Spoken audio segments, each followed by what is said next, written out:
Hey guys, it's Allie with Chaos Monkey, and I have, let me lower this down just a little bit. I have a finished video. I know I've just been doing a lot of unboxings lately, but it's mostly 99% of the reason is I have to work, and for those of you who don't know, I have a chronic illness, so I don't get to do a lot of other videos, but I'm going to do finished videos because I promised y'all, and then I won't forget or get sick and put it off for too long. So I'm going to try to keep up on my finishes. So this is actually an Alpaca Direct finish. This was a market bag that we got in May of 2021. So this is if you didn't know, Kelley's Knit Club is they give you a monthly club kit of yarn and a pattern and all that good stuff. And Kelley had designed this really beautiful market bag. And I had it, and I put it in stash because I didn't feel like making it, and then I felt like making it, and here it is. And I'll show you some pictures like actually on a mannequin. So this bag is really, really big. So if you can get an idea on Kelley how big it is, it's a huge market bag, and I have a really tiny mannequin, so it like swamps her. It's like a dress. But here, let me show you. So it's got this really cool leaf pattern at the top. It's in a cotton, and these buttons were mine. I found them in stash. So all you do is just attach them, and then you just put them in the holes that were already made by the leaf pattern. And then there's some mesh in this pink, corally kind of pink, a gray leaf pattern, some more mesh, and then at the bottom you can see it's got a rounded bottom. And then if I can straighten it out for you, this is what the bottom looks like. And yes, there is some lace here, but you use a small needle, so hopefully nothing falls through the bottom. But usually, for a market bag, you're usually carrying bigger items anyway, so because of all this mesh, so that hopefully, you know, you're putting in vegetables, you're putting in big items, you're putting things that are already in bags, so you should be good to go. And these buttons, I don't remember where I got them. They were just stash buttons, but I believe they are a wood. Yeah, because I do have some antler buttons too and other things that I've gotten from various clubs, but these are just wood. And they just fit perfectly, so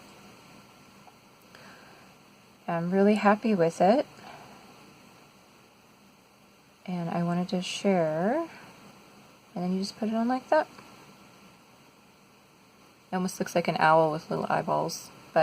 And then basically the strap is also in the leaf motif, and you just make a long strap, and then she did give us the little buckle here to attach it. So, and then we make holes on this side, and this side we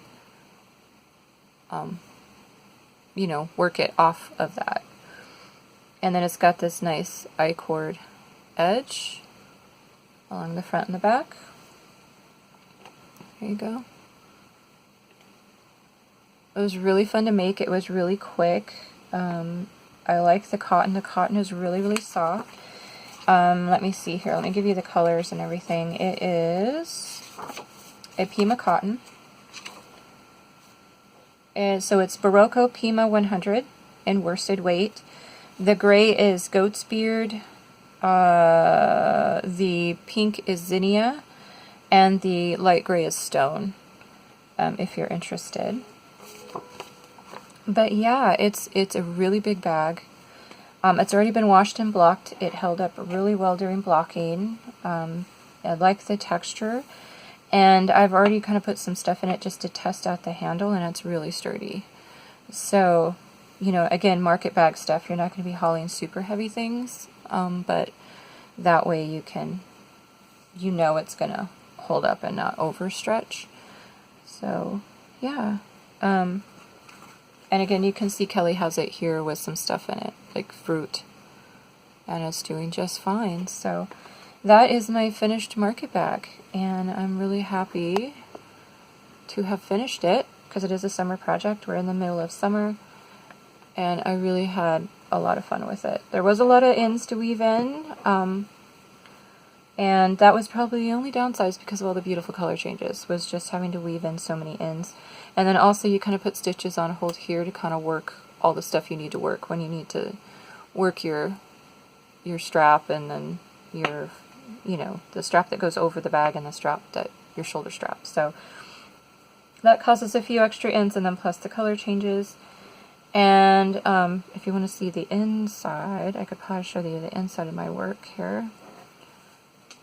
So you can see there's some of my ends. What I do is I usually split the ply and I knot it, weave it through, knot it, weave it through, knot it, weave it through, knot it, and then snip the end. So that way, even if it starts to come unraveled a little bit, there's knots everywhere that you can't see. I think I learned that from Very Pink Knits, of how to weave in cotton, because cotton is notorious for slipping out. So I really reinforced all of my ends, and so all you'll see is those little nubs of that you can't see from the outside at all. And I'm okay with that. So yeah, I would usually split them through, put them around another ply, knot it, put them together, go forward a little bit, wrap them around another ply, knot it, and do that like 3 or 4 times, and then come back. And then do it another time before I snipped it, because yeah, cotton is beautiful, it's a lot of fun to work with, but you do have to make sure you really, really, really have a good technique for weaving in your cotton ends, because over time they will slip out. So hopefully I have bulletproofed my ends, especially since this is a hand wash only. I wouldn't put cotton in a washing machine because it's just too rough, and your ends will find their way out probably. Maybe not mine, because they're like Fort Knox. I've done like a billion super little knots, but you never know. You just don't want things getting beaten up in a washer, unless you have a real gentle cycle, which I don't really know many washers that really have a true gentle cycle for anything handmade.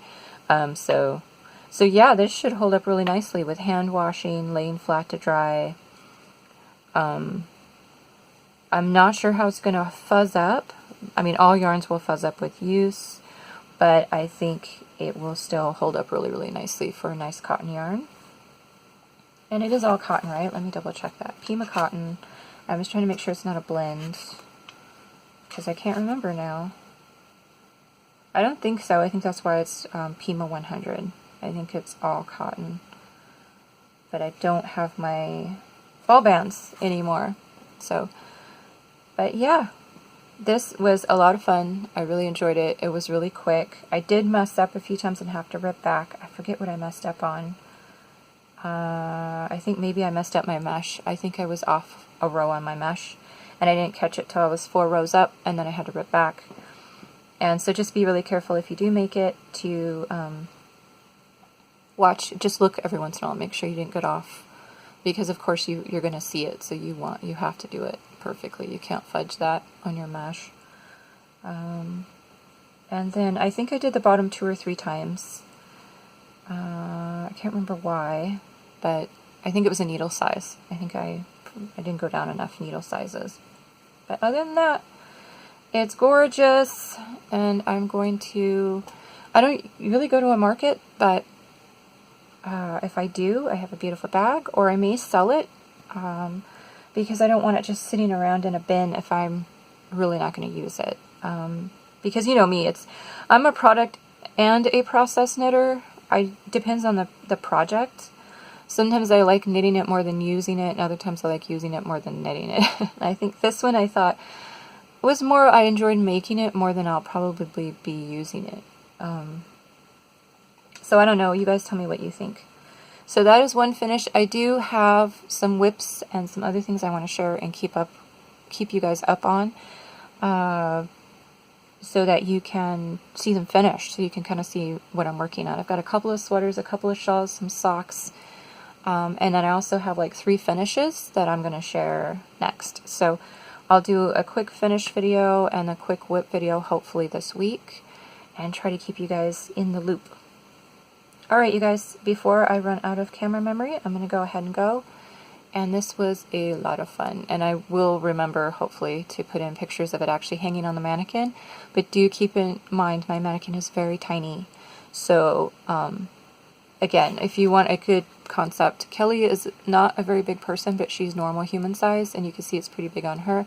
But my mannequin is like a size 3, and it looks really big on her. So just kind of go with more like, okay, it is a big market bag, but it's not quite as big as it'll look on the mannequin. All right, you guys, I will go ahead and let you go and fold this up nicely. It was actually folded up in my bin, and it actually has no creases, so that's pretty cool. So I'll try to fold it up gently and not put any tension on my buttons there, and put it in a bin to keep it nice and safe, and then decide what I'm going to do with it. But it was a lot of fun to make, and I'm glad I got one of my kits out of stash. So, alright you guys, I'm going to quit rambling. I hope everybody is doing well and is safe, and I will talk to you later. Bye.